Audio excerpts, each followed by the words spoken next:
O amor resume inteiramente a doutrina de Jesus, porque é o sentimento por excelência. É os sentimentos que são os instintos elevados à altura do progresso realizado. No seu início, o homem não tem senão instintos. O que ele está querendo dizer aqui, né? Quando nós éramos homens de cavernas, que todos já fomos, viu? É só eu não, vocês também. Né? Isso faz parte da nossa evolução. Né? Deus, por existir uma lei de progresso, uma lei de evolução, Ele não faz assim e cria. Né? Ele nos criou simples, ignorantes, e, de acordo com as nossas existências, nós somos adquirindo conhecimento, e os conhecimentos nos fazem evoluir.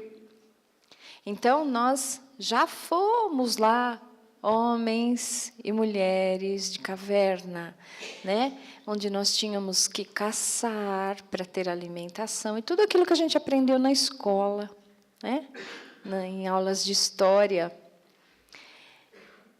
E o primeiro que nós tivemos eram os instintos, onde, já falei isso uma vez brincando, mas o homem, ele escolhia lá sua companheira, ia lá, pum, na cabeça dela, puxava ela para os cabelos, né?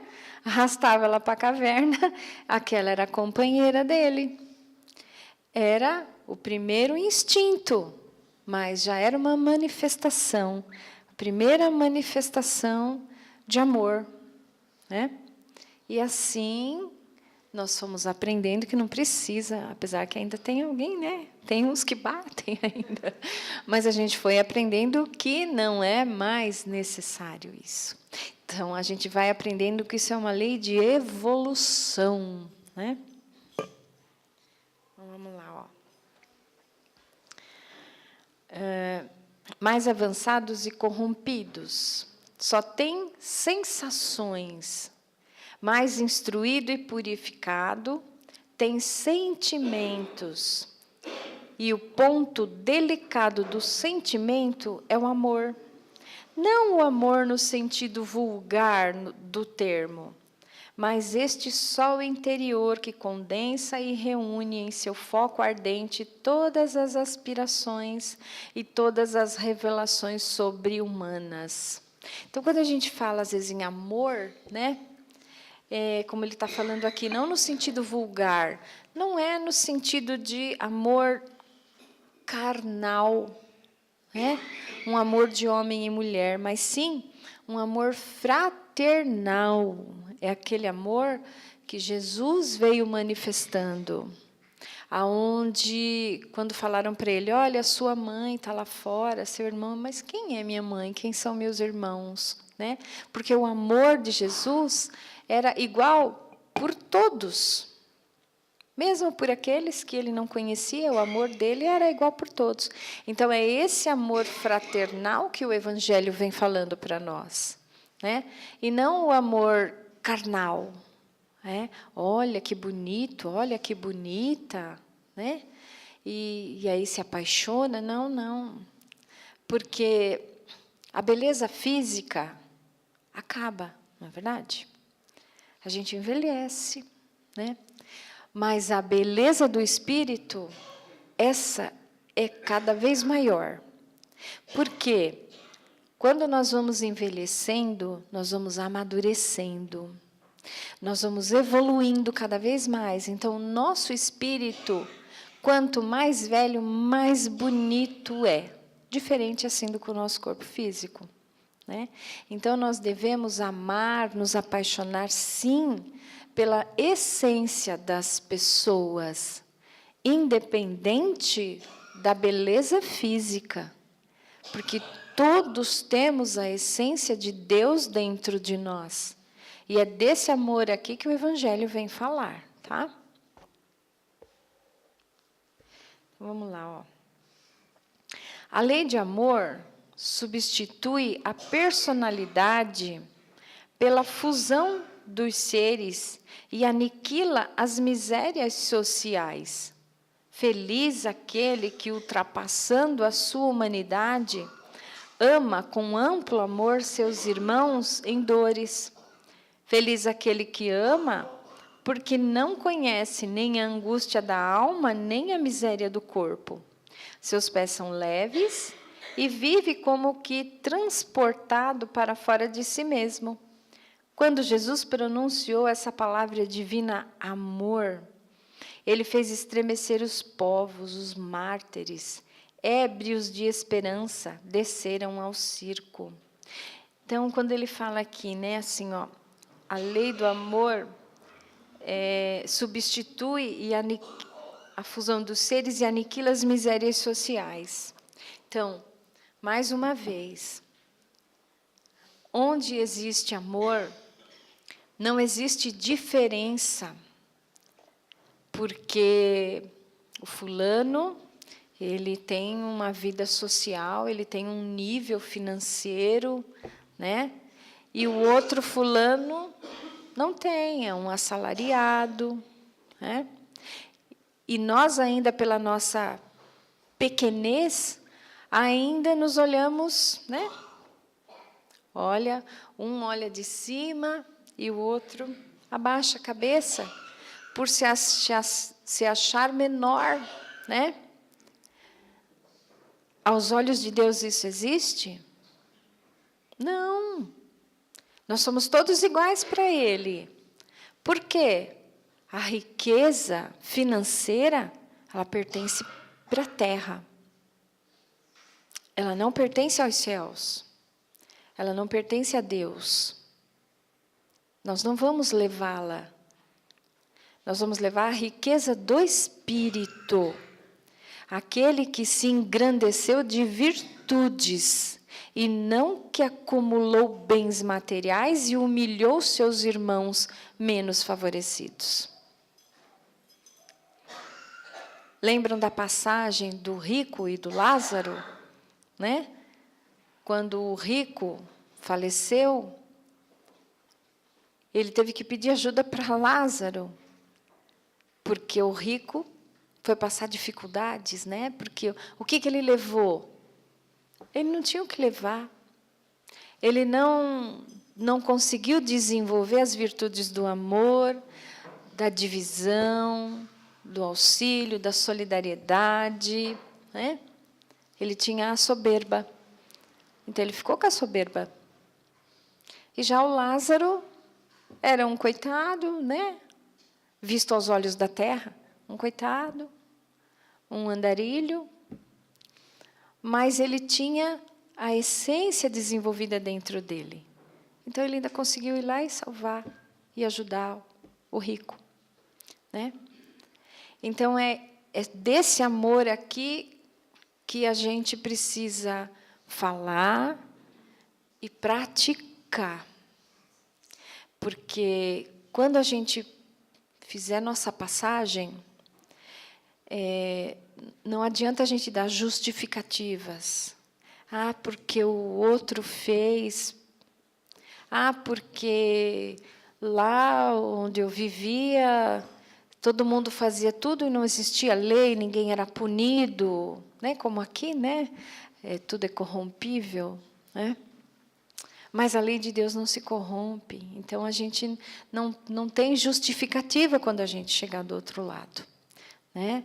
Nós somos exclusivamente responsáveis por tudo aquilo que nós fazemos ou deixamos de fazer. Deus nos criou com um simples objetivo. Todos sabem quais são? Qual é, perdão? É sermos felizes. Ele nos criou simples e ignorantes. No caso, desprovidos de qualquer conhecimento. Simples.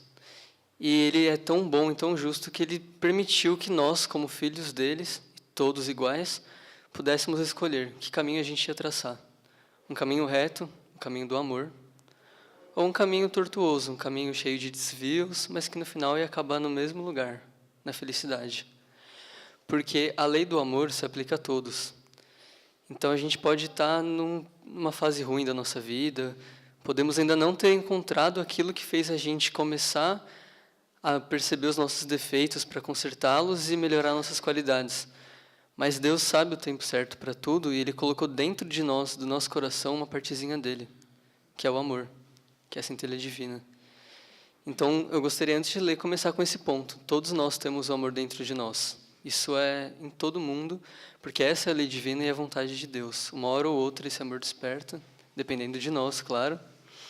E aí o caminho da evolução se dá dessa forma. Vamos começar a leitura. O Espiritismo, a seu turno, vem pronunciar uma segunda palavra do alfabeto divino. Estai atentos, porque esta palavra ergue a pedra dos túmulos vazios. É a reencarnação. Triunfando sobre a morte, revela ao homem maravilhado seu patrimônio intelectual. Não é mais aos suplícios que ela conduz, mas a conquista do seu ser. Elevado e transfigurado. O sangue resgatou o espírito, e o espírito deve hoje resgatar o homem da matéria. Então a gente pode, antes de continuar a leitura, tentar entender o que o Evangelho passou só nesse trechozinho, que o espírito agora deve recuperar a matéria. Jesus, na sua infinita bondade, permitiu a nós um pouco mais do conhecimento, trazendo a doutrina espírita, como Consolador prometido. E a nós que temos esse pouquinho de conhecimento a mais, é um mérito sim, mas isso também traz grandes responsabilidades, porque a gente agora tem a consciência de que existe a reencarnação e não devemos pensar que tudo bem se a gente não quisesse melhorar agora porque tem outra vida, muito pelo contrário. São inúmeros os espíritos que clamam pela chance de uma encarnação na Terra, apesar de ainda ser um mundo de dores e sofrimento, em sua grande parte, pois é só através da reencarnação que o espírito consegue entrar em contato com seus defeitos e com o próximo, para aí sim poder evoluir. Então a encarnação ela é uma grande oportunidade de evolução, e não somente um período em que o espírito passa para sofrer e pagar pelos seus erros. Não, é muito pelo contrário. Essa é uma chance divina que nós temos, e nem todos têm. Dizem alguns livros espíritas que o número de desencarnados é muitas vezes maior do que os de encarnados. E grande parte desses estão em condições semelhantes ou piores que a nossa. Então, acho que cabe a nós agora percebermos a oportunidade de vida divina que temos e buscar recuperar realmente nosso espírito. Aproveitar agora que temos a bênção do Espiritismo e perceber que não é mais hora de olhar para o corpo somente, de olhar para a matéria, perceber essa oportunidade e olhar para o espírito, porque tem muito aí para ser recuperado. Disse eu, no seu início, o homem não tem senão instintos.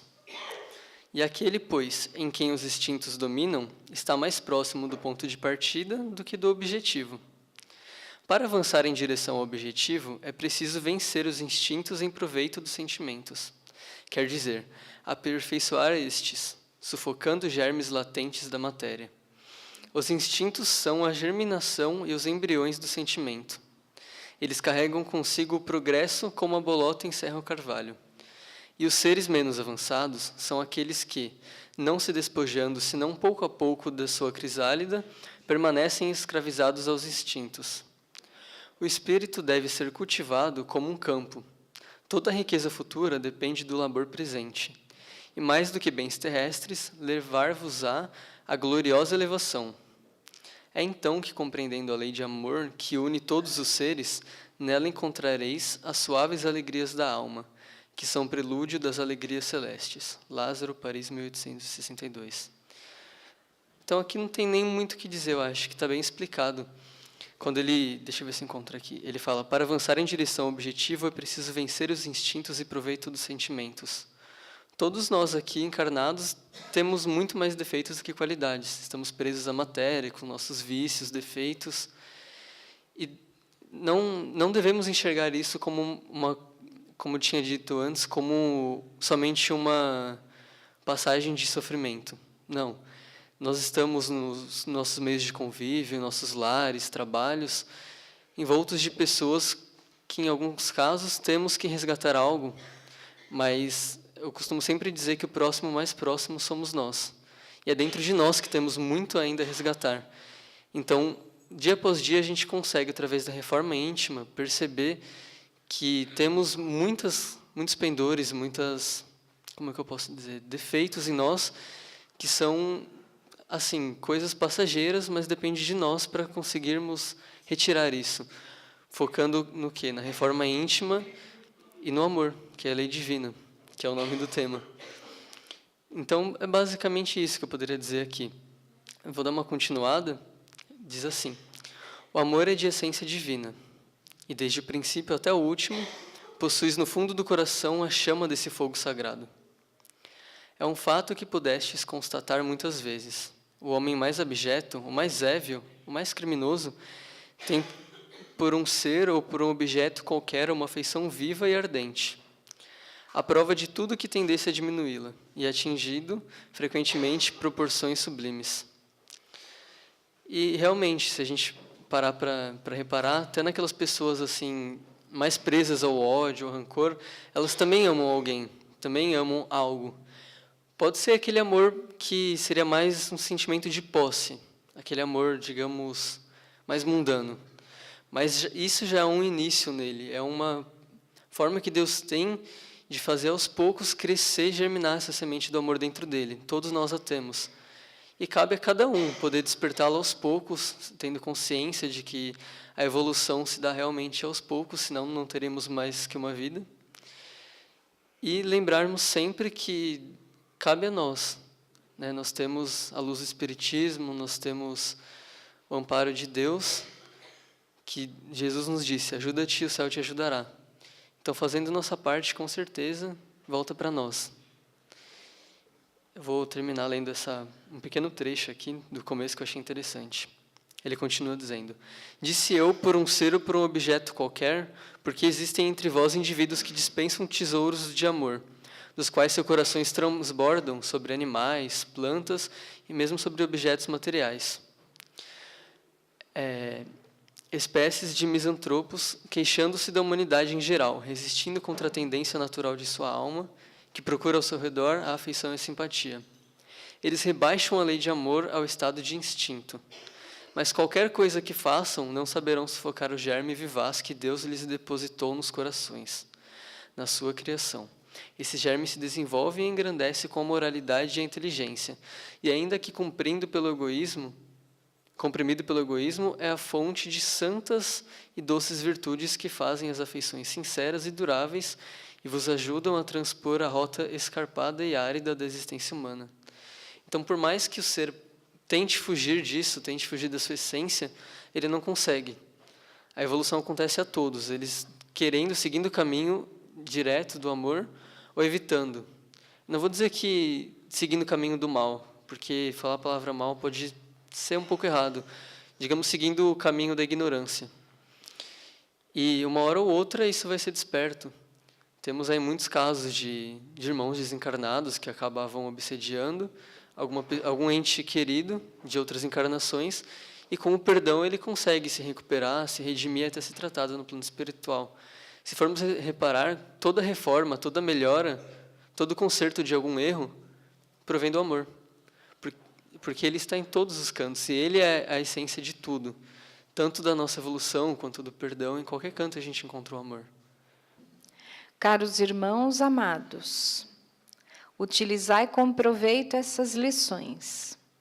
Sua prática é difícil, mas a alma delas retira um bem imenso.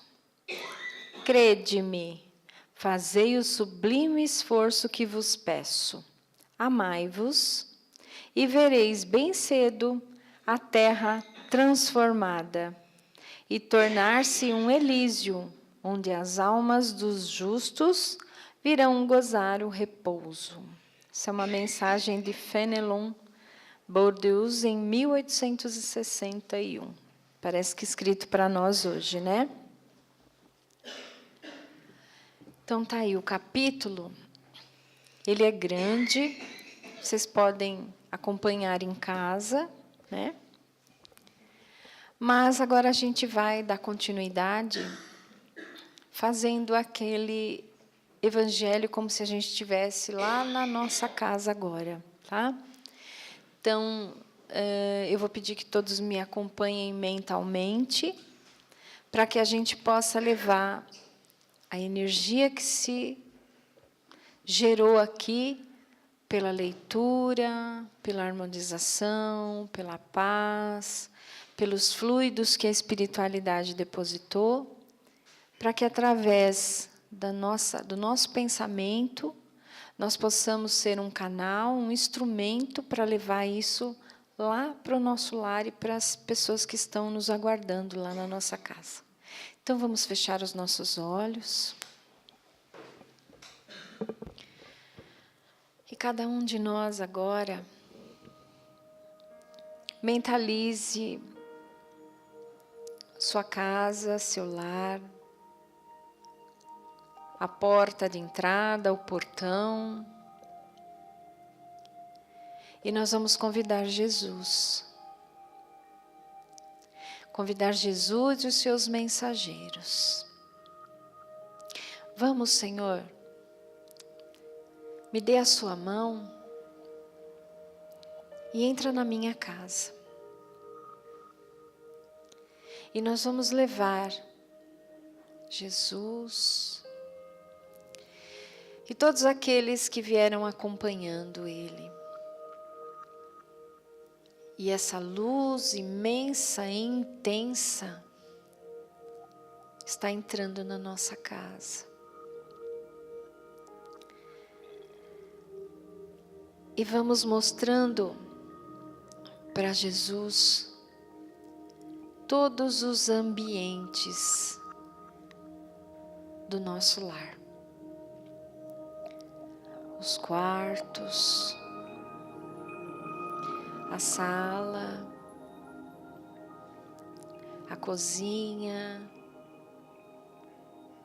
o banheiro, a lavanderia, até o quartinho de bagunça. Todo o espaço que ocupamos, se temos quintal, varanda. Vamos apresentando para Jesus também todos os seres vivos da nossa casa, nossos bichinhos de estimação, nossas plantas. E com todo esse amor que se gerou através da leitura do Evangelho, esse amor que tocou nosso coração, mais o amor que Jesus tem por cada um de nós, humildemente nós vamos pedindo a Ele. Senhor, que este amor passe por todos esses ambientes e que ele seja tão forte, a ponto de retirar daqui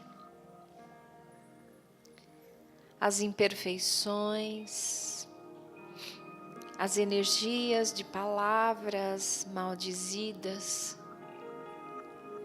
de pensamentos negativos, de desentendimentos, de desilusões, de frustrações, de tudo aquilo que as nossas fraquezas acabam permitindo que se desequilibre o nosso lar. Então que este amor se transforme em uma luz tão forte, tão intensa, tão brilhante, transformando assim o nosso ambiente. E todos aqueles que agora estão lá presentes, encarnados, desencarnados, sejam tocados, sejam envolvidos por esse sentimento sublime. E nós sabemos que, neste exato momento, todos esses mensageiros que acompanham Jesus estão trabalhando amorosamente para a transformação. E todos aqueles que estão lá nos aguardando neste momento estão recebendo esse mesmo tratamento que nós aqui estamos. E essa luz intensa e radiante que se faz presente no nosso lar também é levada a todo o espaço externo, é levado também à nossa vizinhança. E agora nós, auxiliando essa espiritualidade, vamos levar o nosso pensamento à água que sacia a nossa sede, que é o alimento do nosso corpo. E vamos mentalizando o filtro, a torneira, a caixa d'água, a água que está na geladeira, toda a água que nós temos em casa. Pois ela agora,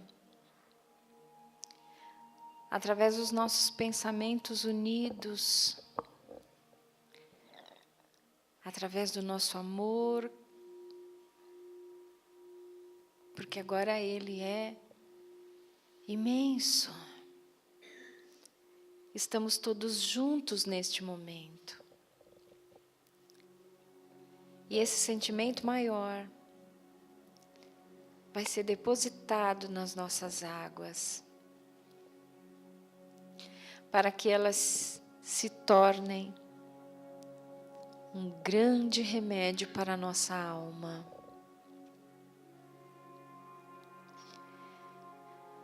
E também para todos aqueles que estão lá nos aguardando. E nós agora, diante de Jesus, nos comprometemos a manter essa paz, essa harmonia, esse amor e esses bons fluidos que foram depositados no nosso lar,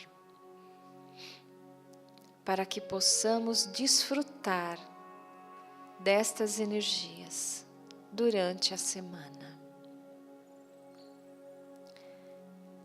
E assim então nós vamos agradecendo a Jesus, agradecendo a toda a espiritualidade que com Ele esteve em nosso lar.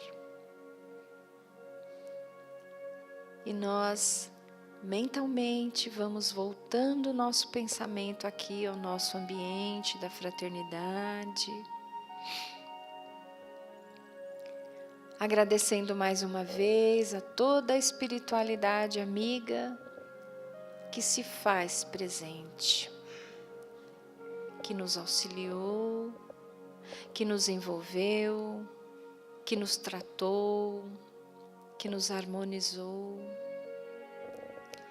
E a esses nossos irmãos maiores nós pedimos que a paz de Jesus esteja conosco e que possamos retornar aos nossos lares nesta mesma paz e na segurança que Jesus nos traz. Que assim seja. Graças a Deus.